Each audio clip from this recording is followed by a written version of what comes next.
मसीह यस्सु के कादर अजीम नाम में आप सबकी सलामती हो। मेरे अजीजों, खुदावंद के कलाम में से दूसरे तवारीख की किताब को हम सीख रहे हैं। दूसरी तवारीख की किताब उसके 21वें बाब तक हम खुदावंद के कलाम को सीख चुके हैं। आज खुदावंद की हजूरी में आगे बढ़ते हुए हम 22वें बाब की पहली आयत से लेकर और इसकी 22वीं आयत तक, बल्कि माजरत चाहती हूँ 12वीं आयत तक हम खुदावंद के कलाम को सीखेंगे। और इससे पहले मैं खुदावंद के कलाम को पढ़ना शुरू करूं, आप सबसे गुजारिश करती हूं कि आप जितने मेरे साथ ऑनलाइन आ चुके हैं, बराए मेहरबानी इस वीडियो को अपनी वॉल पर और दूसरे ग्रुप्स में जरूर शेयर करें, ताकि मजीद लोग हमें खुदावंद का कलाम सुनने के लिए ज्वाइन कर सके। आए वक्त को जाया किए बगैर बाइबल मुकद्दस को मेरे साथ खोलें और निकालें दूसरे तवारीख की किताब उसका 22वां बाब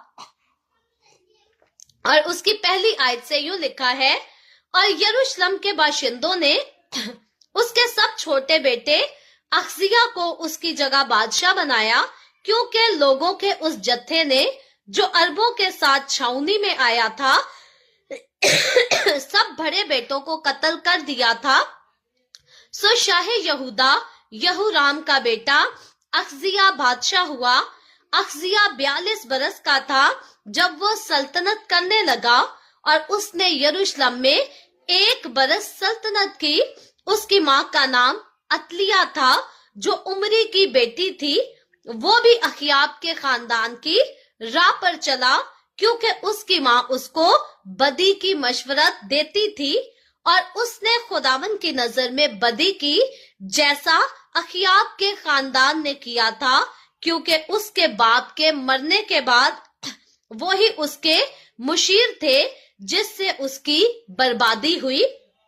और उसने उनके मशवरा पर अमल भी किया, और शाह इस्राइल अखियाब के बेटे यहूराम के साथ शाह अराम हजाइल से रामात जिलाद में लड़ने को गया, और अरामियों ने यहूराम को जख्मी किया, और वो यजरिएल को उन जख्मों के इलाज के लिए लौटा जो उसे रामा में शाह अराम हजाइल के साथ लड़ते वक्त उन लोगों के हाथ से लगे थे।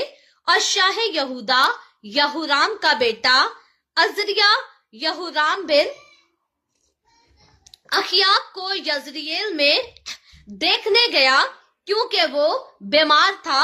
और अखजिया की हलाकत खुदा की तरफ से यूं हुई कि वो यहूराम के पास गया, क्योंकि जब वो पहुंचा तो यहूराम के साथ याहू बिन निमसी से लड़ने को गया, जिसे खुदावन ने अखियाब के खानदान को काट डालने के लिए मसा किया था।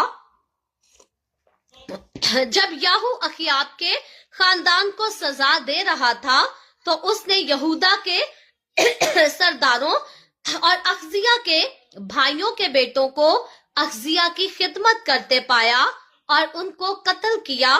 और उसने अखजिया को ढूंढा, वो सामरिया में छिपा था।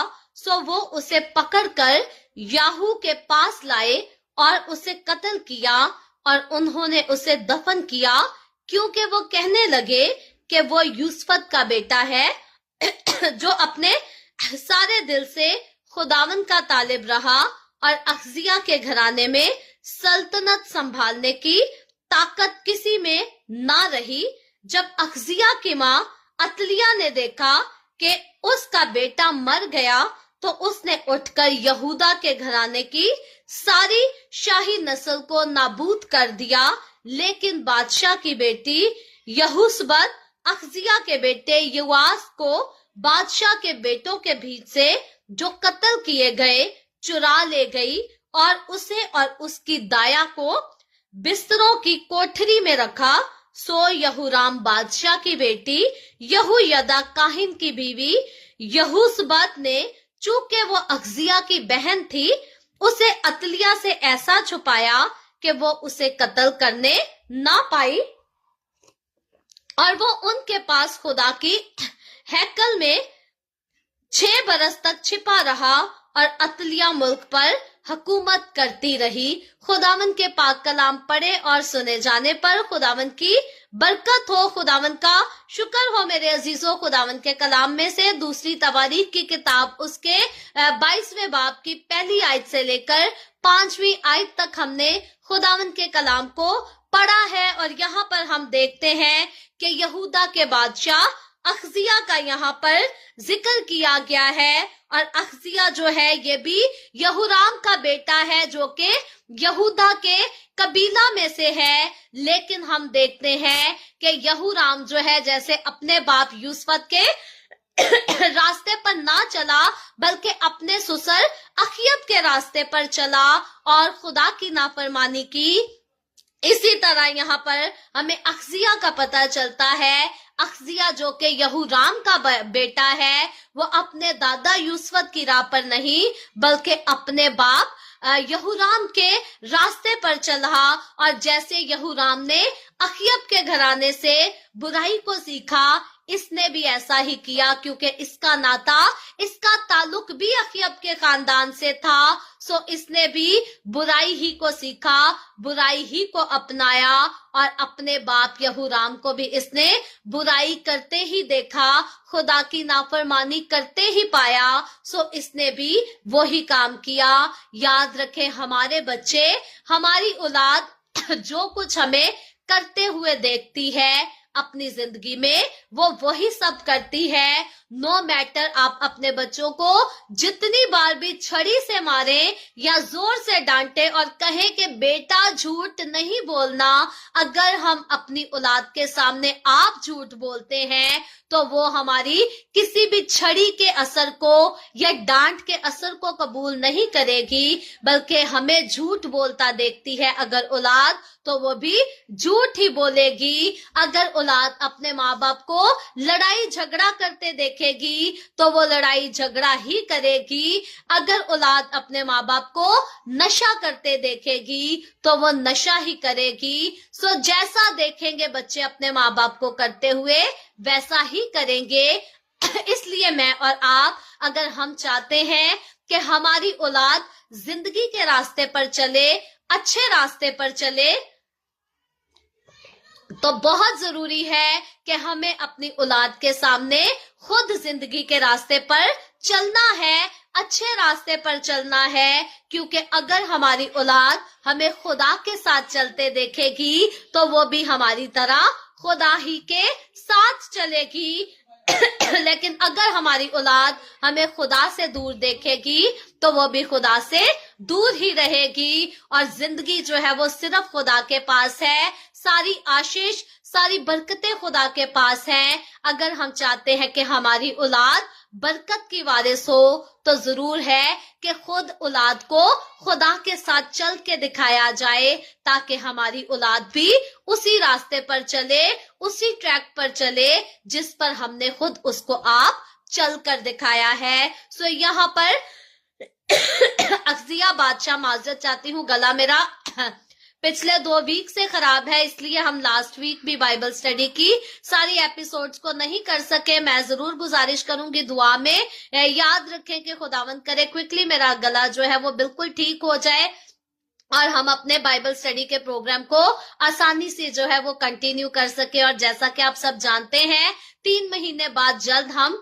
एनिवर्सरी भी 5वीं एनिवर्सरी अपने बाइबल स्टडी के प्रोग्राम की सेलिब्रेट करना चाह रहे हैं। सो मेरे अंदाजे के मुताबिक 3 महीने तक हमने अज़रा की किताब तक पहुंच जाना है। खुदा से दुआ करते रहे मेरे लिए भी सेहत तंदुरुस्ती मांगे, ताकि खुदावन की मर्जी के साथ जरूर वक्त आए कि हम एनिवर्सरी को भी सेलिब्रेट करें और खुदा के कलाम को भी मजीद आगे बढ़कर सीखते रहें और खुदा की हजूरी में आगे बढ़ते रहें। सो यहाँ पर हम सीख रहे हैं यहूराम के बेटे अखजिया के ताल्लुक से कि वो भी अपने बाप की राह पर चला और उसने भी खुदा से बेवफाई की, खुदा की नाफरमानी की माजरत चाहती हूँ, और खुदा के साथ ना चला। सो आखिरकार उसका अंजाम जो है वो हलाकत हुआ। और जब अखजिया ने नाफरमानी की तो इसका अंजाम सिर्फ अखजिया को नहीं बल्कि अखजिया के साथ वो जितने लोग जो यहूदा के बादशाह बन सकते थे उन सबको इसका इंजाम भुगतना पड़ा।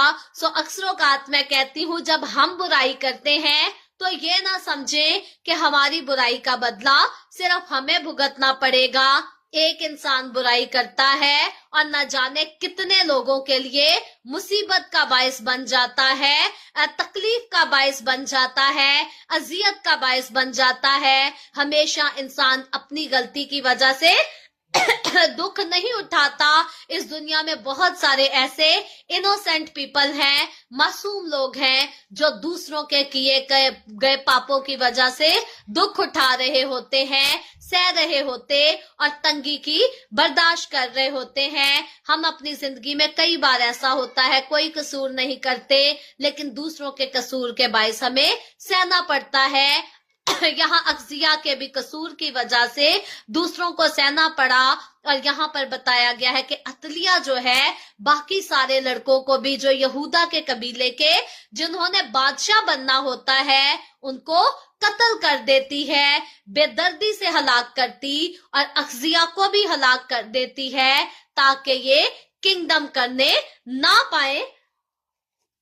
लेकिन इस चैप्टर के आखिर में एक ऐसे बच्चे का जिक्र है, इस्राइल के बल्कि यहूदा के घराने के एक ऐसे चिराग का जिक्र है जिसको बचा लिया जाता है। और इस चिराग के बारे में हम ऑलरेडी सलातीन की किताब में भी बड़ी क्लियर तरीके के साथ, बड़ी हम डिटेल के साथ सीख कर आ चुके हैं। आज मेरा गला काफी खराब है, मुझसे इतना बोला नहीं जा रहा, सो मैं बहुत ज्यादा डिटेल में नहीं जाऊंगी। लेकिन इस चिराग के बारे में, इस बच्चे के बारे में हमने सीखा था सलातीन की किताब में कि किस तरह से बड़ी खूबसूरती से इस बच्चे को छुपा लिया जाता है। और इस बच्चे को क्यों छुपा लिया जाता है? इसमें खुदा ही की रजा, खुदा ही की मर्जी शामिल होती है। और खुदा की मर्जी इसलिए शामिल होती है ताकि दाऊद बादशाह से किया वादा खुदा का कायम रह सके, उस पर अमल हो सके।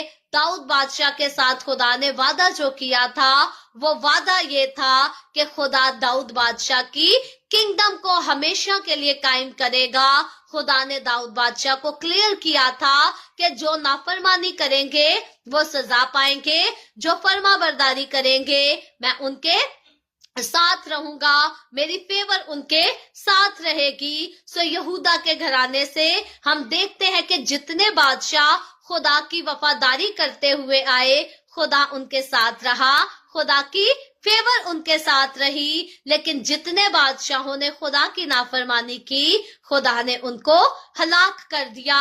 खुदावन का कलाम यही बात आज मुझे और आपको सिखाता है, हमें बताता है और हमें इनकरेज करता है कि हम इस दुनिया के किसी भी हिस्से में क्यों नहीं है, कैसे भी हालात क्यों नहीं है हमारे, हमें अपने जिंदा खुदा की वफादारी करनी है, हमें अपने जिंदा खुदा की ताबेदारी करनी है। हमें सिर्फ खुदा के कलाम को सुनने वाला नहीं बनना, बल्कि अत्यात करके इस पर अमल करने वाला बनना है। और जो लोग खुदा के कलाम को अत्यात से सुनते और अत्यात करके इस पर अमल करते हैं, याद रखें